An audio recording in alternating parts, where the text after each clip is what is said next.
Spenser really needs to get this job. So we'll call him Spenser. Okay. I don't know what we're doing. Spenser.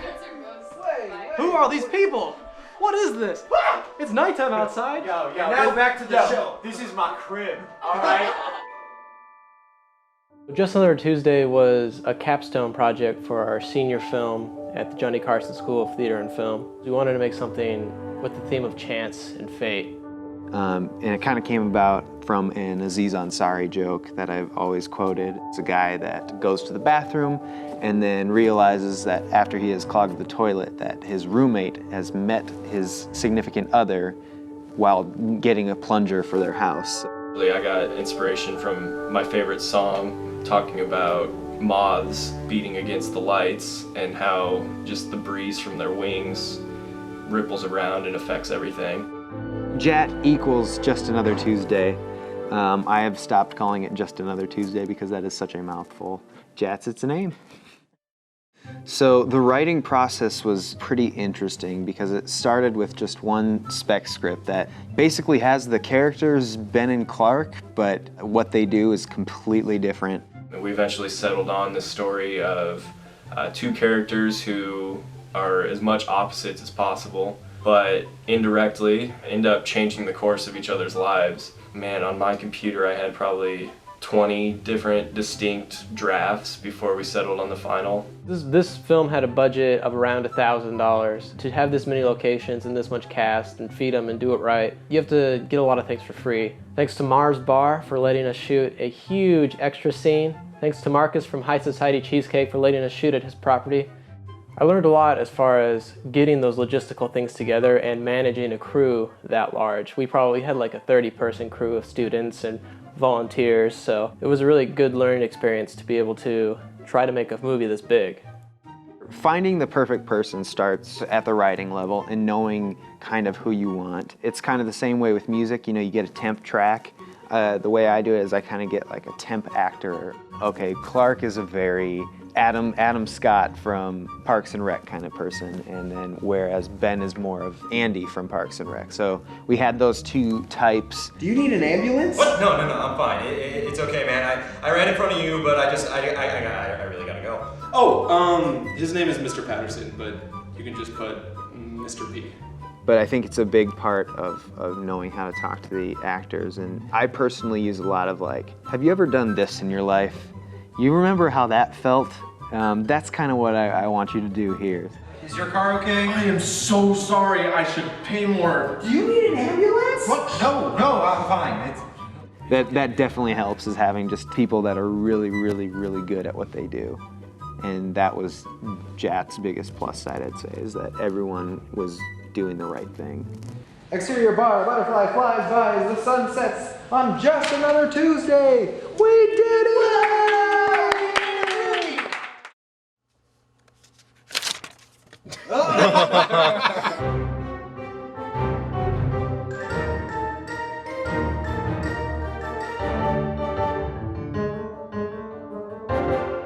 14 Gorgonzola, take 2. Action. No. And action. You're in the Rage building.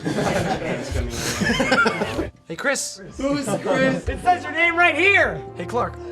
Why are trees green in the leaves? Why are boobs good? Why is the sky blue? It's up there. Are gonna help us reach these kids. Whoa.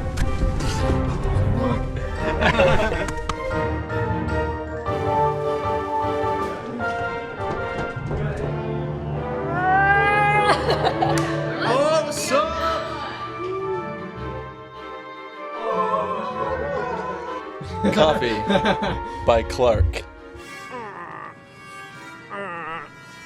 Jats around. Woo!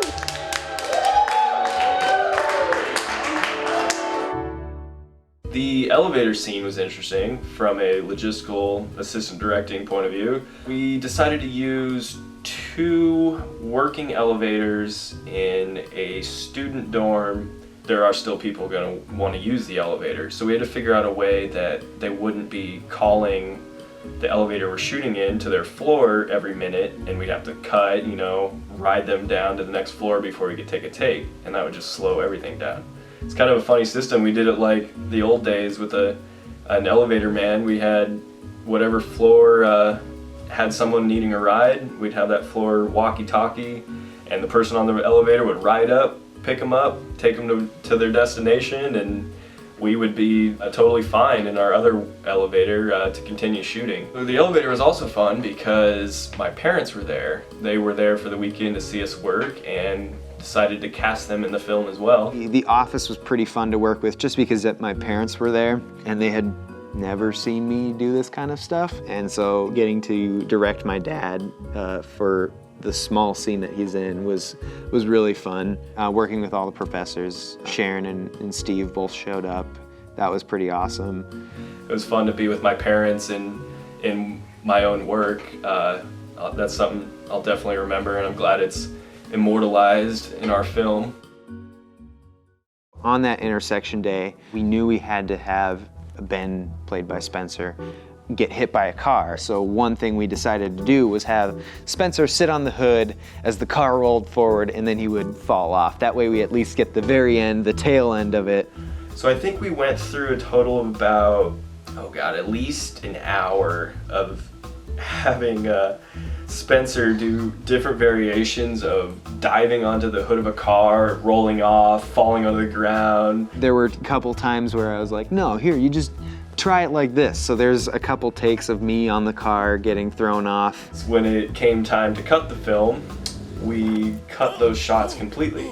We had our lead actor, who did so much for us, beating himself up for over an hour for absolutely no purpose at all. So sorry, Spenser, but I guess that's how films go most of the time. You never know what's going to make it into the final piece.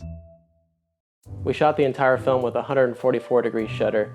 This sort of gave it a sharper feel than the regular 180-degree shutter. I wanted to make it super apparent that these two guys were colliding. Clark was always moving to the left, and Ben was always moving to the right.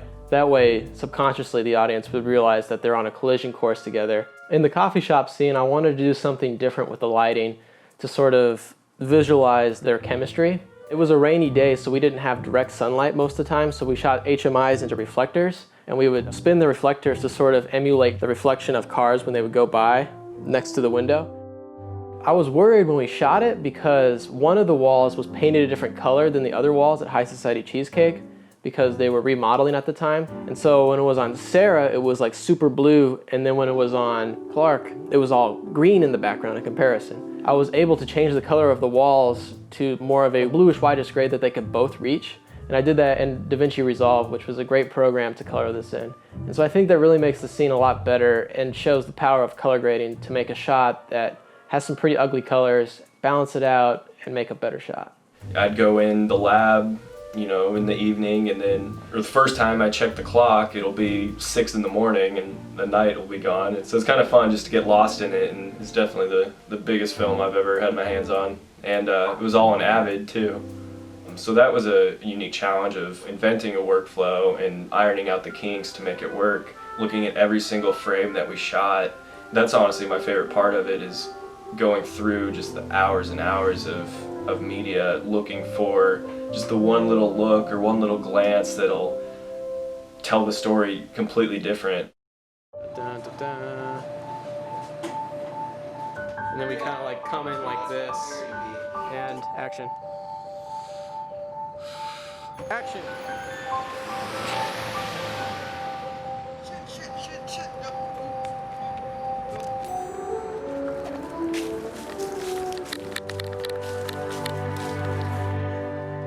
Probably daylight.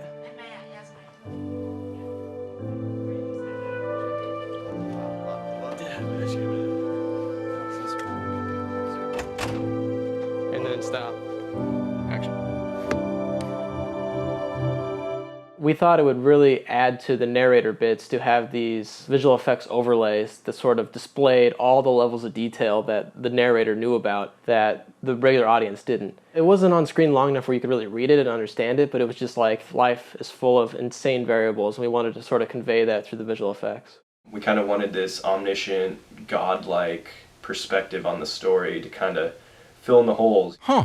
Who knew? But then I remembered I had a friend back in high school whose dad actually is a professional voice actor. Fascinating. His stage name is Tom Kane. He's done commercials, movie trailers, characters in TV shows. No way. And he was more than willing to help out, which I was surprised by. You've got to be joking. He basically just calls in from his home recording studio in the middle of nowhere, Kansas, and does his amazing voices. Good heavens. He told us that one day when we're working for Disney, we can pay him back with Disney's money.